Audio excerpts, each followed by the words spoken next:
There's a story that gets told in high school classes and in exercises of trying to sort out ethics. And it's the Lifeboat Story. And in the Lifeboat Story, there's a boat. And the boat has, 50 empty seats on it. And in the water, there are 100 drowning people.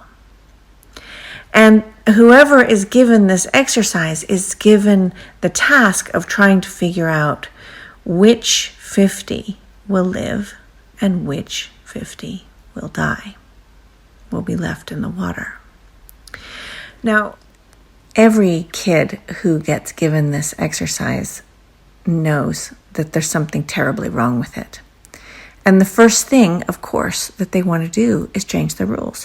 Why do we have to choose who lives and dies? Can't we figure it out another way?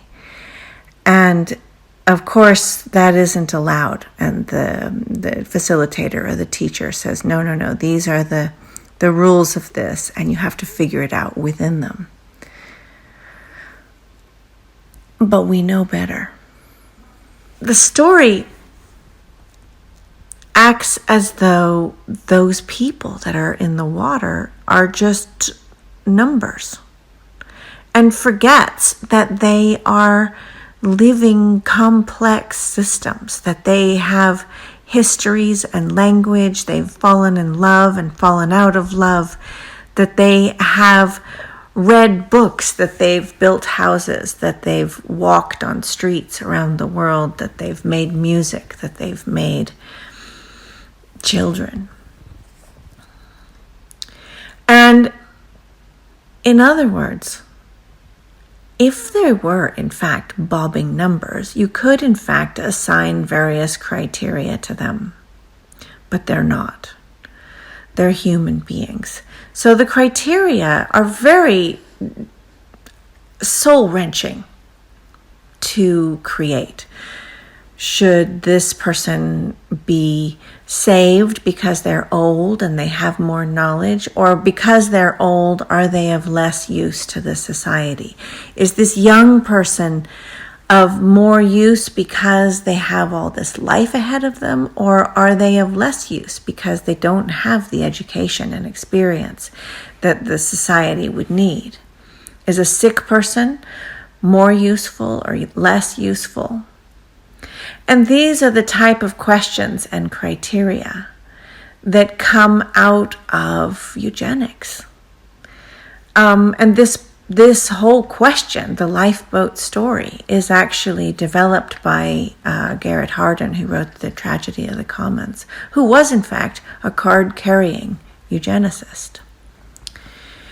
And the type of questions lead us to actually think about the possibility of survival in this pretty horrifying way, in which one group of people has the means by which to treat others as units that could live or die. But as human beings, that's insane. We have so much creativity between us. The complexity and the improvisation, the possibilities are infinite, actually, of what we could become when we're with each other. Who we learn to be in each moment with another person is not necessarily who we are as individuals, but what somebody else brings out in us. So what could the possibilities be? We could tie our clothes together. We could pull people. We could swim. We could take turns. We could find a way to build something out of the furniture. We would do that. We would not simply leave 50 people in the water to die because they didn't meet the criteria. So it's an example of how a type of question and logic can actually lead us to finding answers that can be the most incredibly violent, vulgar approaches to a situation. And in this moment, this way of parceling out resources or human life is such a loss and such a blind spot to all the possible creativity lurking in our mutual complexity and our mutual learning.